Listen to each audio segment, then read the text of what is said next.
When my daughter-in-law opened the front door and saw me standing in the living room, the color drained from her face like someone had pulled a plug.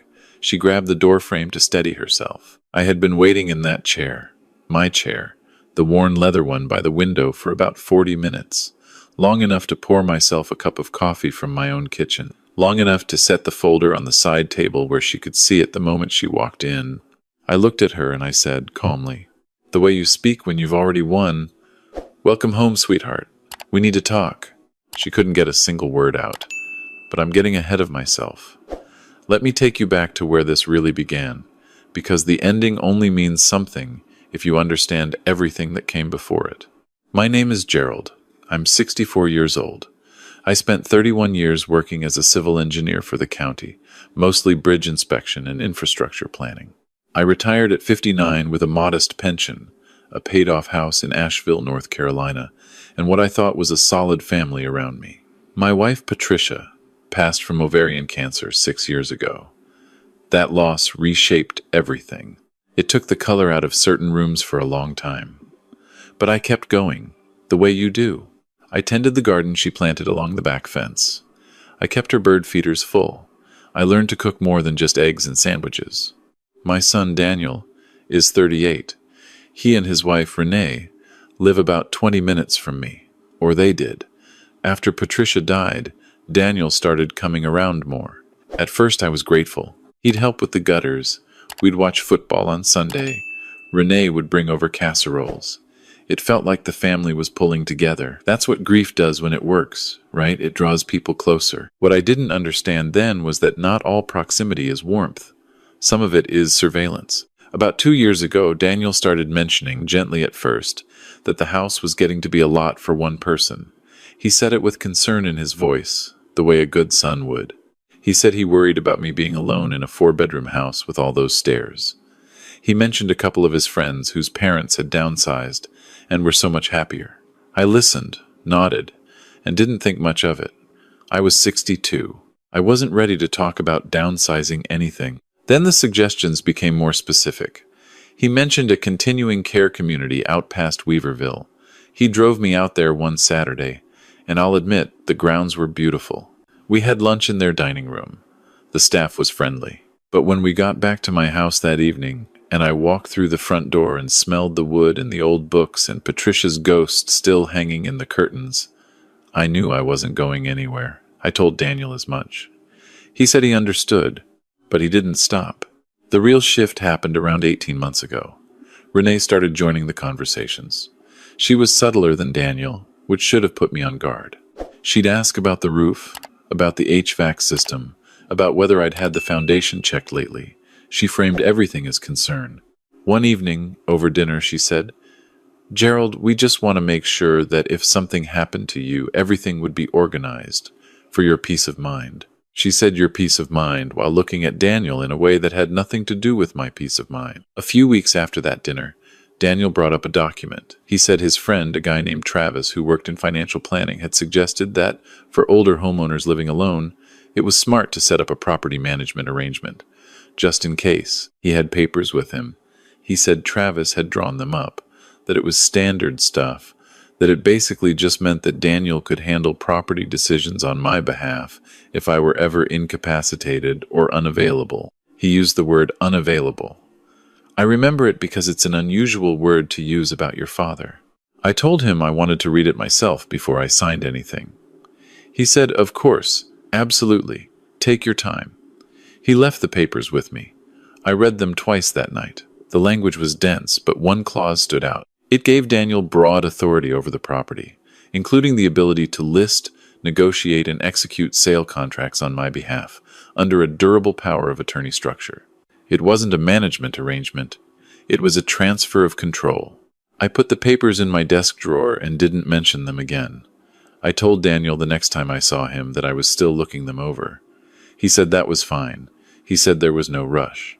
But I started paying closer attention after that. I noticed that Renee had started taking photographs inside the house.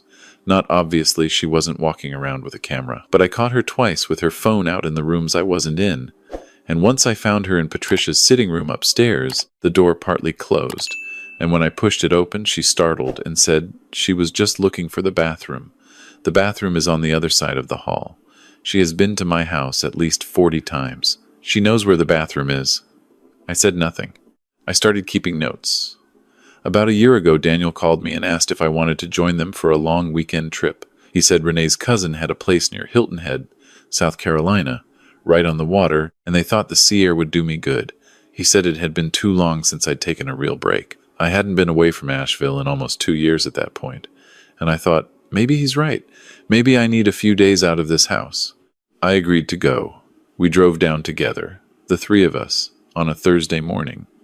The cousin's place was a nice rental on a barrier island, low tide smell, and pelicans on the dock. We had dinner that night, sat on the porch, had a few beers. It felt normal. I started to think I'd been wrong about Daniel and Renee, that I'd been reading too much into things. Friday passed the same way. Saturday morning, I woke up early and walked down to the water. When I came back to the house around 8, it was quiet. I went to the kitchen to put on coffee and noticed both cars were gone. I assumed they'd run out for groceries. I made myself breakfast and sat on the porch and waited. By 9:30, they hadn't come back. I tried Daniel's cell. It went straight to voicemail. I tried Renee's. Same. I walked around the property and noticed that the bags they'd brought inside their bags were gone. All of them. The rental house was rented in Renee's cousin's name. I didn't have the address written down anywhere accessible because Daniel had driven. My phone had about 20% battery. My wallet was in my bag, which was still in the guest room, so I had my cards and my ID. But I had no idea which road to take off the island or how far the nearest town was. I sat down on that porch and felt something I hadn't felt in a long time. Not panic, something colder than panic. A kind of clarity that comes when you understand all at once what someone actually is. I stood up. I found the house's welcome binder, the one rental properties leave with the Wi-Fi password and the checkout instructions, and I found the property management company's number. I called them and explained that I was a guest at the property and that my ride had left unexpectedly. They gave me the address of the nearest town. I called a cab. While I waited, I sat at the kitchen table and I wrote down every detail I could remember. The dates, the conversations, the papers Daniel had brought, the photographs I had seen Renee taking. Every single thing I could recall, I wrote it down on paper I found in the welcome binder. The cab took me to a gas station in Beaufort. I used my card to get cash from the ATM, and then I called a car service to take me to the Savannah airport 2 hours south. While I waited for the car, I tried Daniel again. This time it rang. He picked up. I said, "Daniel, where are you?" He said, "Dad, I'm sorry. Renee got sick. We had to leave in a hurry. I tried to wake you, but you were sleeping. I left a note on the counter." There was no note on the counter. I had sat at that counter for an hour. I said, "I see. I'll find my own way home." He said, "Dad, we'll come back and get you." I hung up. I want to be honest about that drive to Savannah. There were about 40 minutes in the back of that car where I let myself feel the weight of it. My son had left me deliberately. Not in a moment of panic, not in a genuine emergency, deliberately. He had waited until I was asleep and driven away. The question was why? And sitting in that car, watching the low country marsh slide past the window, I think I already knew. I got home to Asheville late Saturday night. The house was locked, which it should have been, and I used my key. Everything looked normal at first glance. I walked through each room slowly. Nothing was visibly disturbed, but in my office, the desk drawer, where I had kept those unsigned papers, Daniel brought along with several years of financial documents, and the folder I kept with Patricia's estate paperwork, that drawer had been opened. I could tell because I keep a small rubber wedge under the back corner of the drawer to keep it from sliding. The wedge was on the floor. The papers were still there, but they'd been gone through. I sat in my office chair for a long time that night. The next morning, Sunday, I drove to a copy center and made complete copies of everything in that drawer. Every document. I took the originals and the copies, and I divided them between 2 locations. One set I kept, and the other I drove to my brother Raymond's house in Hendersonville and asked him to hold on to them without explanation. Raymond is a practical man. He didn't ask questions. He put the folder in his safe. On Monday morning, I called a real estate attorney named Margaret Osei, whose name I found through the County Bar Association's referral service. I told her I needed a consultation about property protection and a power of attorney situation. She had an opening Tuesday afternoon. I told her everything. She listened without interrupting, which I appreciated. When I finished, she leaned forward and said, "Mr. Gerald, you were right to come here before signing anything. What you're describing in that document is not a standard property management arrangement. It's a mechanism that would have given your son the legal ability to sell your home without your active participation." She asked if I had the document. I handed her the copy. She read through it for several minutes. Then she set it down and said, "This was drafted by someone who knows what they're doing. The language is designed to look protective while actually being transferable. A lot of people sign things like this because they trust the person in front of them." I told her I had not signed it. She said, "Good. Now let's make sure it stays that way." Over the next several weeks, Margaret helped me do a number of things. First, we filed a formal notice with the Buncombe County Register of Deeds that recorded my explicit intention to retain sole ownership of the property and flagged any attempted transfer as requiring direct, in-person verification by me. It's a mechanism not many people know about, but it creates a legal speed bump that's difficult to work around without my physical presence. Second, we set up a legitimate revocable living trust with me as the sole trustee, which put the house inside a legal structure that was considerably harder to manipulate. Third, she wrote a letter, formal, official, on her firm's letterhead to Daniel, advising him that any further attempts to initiate property transactions on my behalf without my written consent, co-signed by her office, would be treated as attempted fraud. I didn't tell Daniel any of this. He called twice that week, both times with variations of the same story about Renee being sick and the rushed departure. I let him talk. I said very little. I asked how Renee was feeling. He said she was better. I said I was glad. I did not mention the attorney or any of the steps I had taken. This is where I want to say something directly, because it's something I've thought about a great deal. Some people, when they're wronged, want the other person to know immediately that they've been caught. They want that confrontation right away, because anger demands an audience. I understand that impulse. But I had spent 31 years in infrastructure work, and the one thing that field teaches you is that a structure fails at its weakest point, not at the point you're watching. If I confronted Daniel the moment I suspected him, he would have adjusted. He would have found another angle. The only way to close every door was to do it quietly, completely, before he realized the doors were closing. So I said nothing, and I kept watching. About 6 weeks after the Hilton Head trip, something new happened. I received a piece of mail from a law firm in Charlotte, not Margaret's firm, a different one. The letter was formal and dense with legal language, but the core of it was this. A petition had been filed in Buncombe County Superior Court requesting a competency hearing to evaluate whether I was capable of managing my own affairs. The petitioner was my son, Daniel. I read that letter standing at my mailbox at the end of my driveway, in the October light, with the leaves just beginning to turn on the oaks along the street. I want to tell you that I was surprised. I want to say I didn't see that coming, but I think somewhere I had been waiting for it. The Hilton Head departure was the opening move. This was the second. If a judge declared me legally incompetent, a guardian or conservator would be appointed to manage my affairs, and in many such cases, an adult child petitioning the court is given strong consideration for that role. If Daniel became my legal conservator, he would control the house, the accounts, everything. I called Margaret that afternoon. She was quiet for a moment after I finished reading her the letter. Then she said, "They've made a mistake."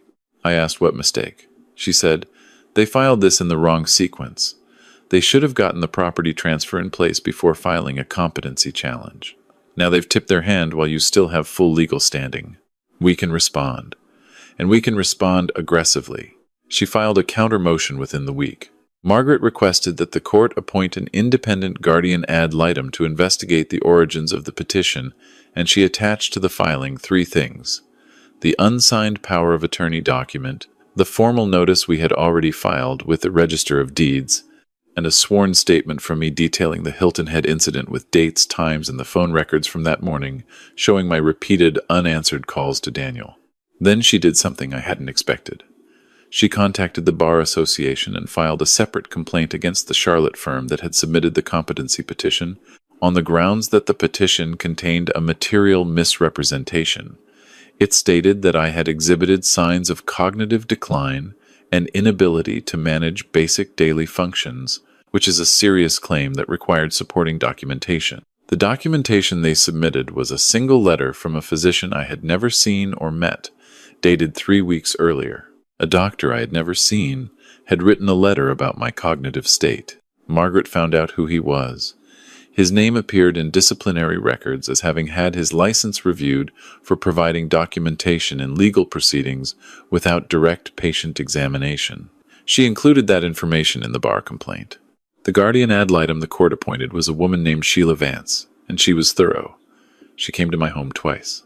She spoke with Raymond, who had been holding my documents and who gave a calm, detailed account of my mental acuity and daily functioning. She spoke with my neighbors, the Hendersons, who have known me for 19 years. She spoke with my former supervisor from the county, who told her that he had spoken with me by phone just 2 months prior about a technical question related to a bridge retrofit project, and that my reasoning had been, quote, completely precise. She requested my medical records from my actual physician, Dr. Halverson, who had seen me 4 months prior for my regular physical and noted no cognitive concerns whatsoever. Sheila Vance submitted her report to the court in December. It found no basis for the competency challenge. It also noted, pointedly, that the petition appeared to have been filed in coordination with an unsigned legal document that would have transferred property rights to the petitioner, and that the timing raised questions about the petitioner's motivations. The competency petition was dismissed. 2 weeks after the dismissal, Margaret received a call from the Charlotte firm attempting to negotiate. They indicated that Daniel wished to resolve the matter without further legal proceedings. Margaret told them that her client would consider resolution, but only on specific terms, and that she would send those terms in writing. She and I sat down and we talked about what I actually wanted. Not what I could get in a fight, but what I wanted. I thought about it for a long time before I answered. I told her I wanted 3 things. I wanted a formal, notarized statement from Daniel, acknowledging that the power of attorney document had been prepared with the intent to transfer property rights without my full and informed consent. I wanted the physician who had submitted the fabricated cognitive assessment to be reported to the state medical board, Margaret said, that was already in motion independently. And I wanted a recorded lien placed against any property Daniel and Renee currently owned or would own within 10 years in the amount of my legal fees, to be paid in full. I did not ask for an apology. I didn't see the point. An apology is just words. I wanted the record to say what actually happened. It took another 6 weeks of back and forth between the attorneys. But in the end, Daniel signed the notarized statement. The lien was recorded. The medical board complaint moved forward separately. Margaret called me on a Tuesday morning in late January to tell me that the final documents had been executed. I thanked her for everything. I hung up the phone and I sat in my kitchen for a while and I looked at the bird feeders Patricia had chosen, the red one and the yellow one hanging from the dogwood tree. A pair of chickadees were working through the sunflower seeds. It was very quiet. Then I made a phone call not to Daniel, to a locksmith. I had him come that afternoon and rekey every lock in the house. Front door, back door, garage, the side gate. Daniel had a key to this house. He no longer did. After the locksmith left, I called Renee's number. Not Daniel's, Renee's. She answered on the 3rd ring cautiously, because she didn't know what to expect. I said, I have something at the house that belongs to you. A serving dish you left here last Thanksgiving. You should come pick it up. I paused. Come alone. This afternoon if you can. She was quiet for a moment. Then she said she'd be there around 4. I set the serving dish on the kitchen counter. I made a pot of coffee. At 10 minutes to 4, I sat down in the leather chair by the window, my chair, the one I've had for 20 years. The one that's worn at both armrests, and I opened the folder on the side table so the tab was visible. The folder had a label. The label said, in Margaret's firm's formatting, Evans Property Trust, confirmed sole ownership. At 4:03, I heard a key turn in the front lock. The key didn't work. There was a pause, and then the doorbell rang. I got up and opened the door. Renee was standing on the porch looking the way people look when they've been preparing themselves for something, and then find themselves somewhere they didn't prepare for.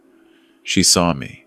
Then she looked past me into the living room at the chair, the side table, the folder sitting in plain sight. She grabbed the doorframe. I said, "Welcome home, sweetheart. We need to talk."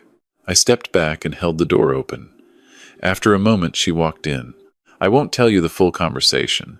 Some of it doesn't need to be repeated, and some of it I wouldn't be able to get through without feeling things I've already finished feeling. But I will tell you that I showed her the notarized statement Daniel had signed. I showed her the recorded lien. I told her that the physician who had written the fabricated assessment had been reported to the state medical board and that Margaret expected a formal board review within the year. I told her that copies of all documents were held by my attorney, by my brother Raymond, and by a fireproof filing cabinet in this house, to which she did not and would not ever have a key. Then I handed her the serving dish and I said, "You should go." She left without the dish. I watched her car pull out of the driveway and I stood in my own doorway in the January afternoon, with the cold coming in from the mountains the way it does in Asheville in winter, carrying the smell of cedar and wood smoke from somewhere down the street. My house stood behind me. Patricia's bird feeders hung in the dogwood tree, still and waiting for morning. I have thought, since then, about what I would want anyone to take from this. Because this isn't just my story. I know that. I've lived long enough to know that the specific details change, but the shape of this thing is not uncommon. There are people out there right now, good people, capable people who are being slowly prepared for something like this and don't see it yet, who are handing trust to people who are measuring them for a door they're planning to close. So let me be plain about what I learned. Keep your important documents somewhere that is not your primary residence, and somewhere that is not in the care of anyone who stands to benefit from your incapacity. Tell someone you trust, not a family member who is involved where those documents are. Know the name of a real estate attorney in your county before you ever need one. And if someone you love begins suggesting, gently and persistently, that you might want to think about what happens to your property when you're gone, listen for what's underneath that gentleness. Love doesn't have urgency. Love waits. The house is mine. It was mine before any of this started, and it is mine now, and it will be mine until I decide what becomes of it. Patricia's bird feeders are still full. The leather chair still sits by the window. Some mornings I sit in it and drink my coffee and watch the chickadees work through the seeds, and I feel something I can only describe as still. Not happy, exactly. Not sad. Just settled. Like a structure that's been tested and held. And that, I think, is enough.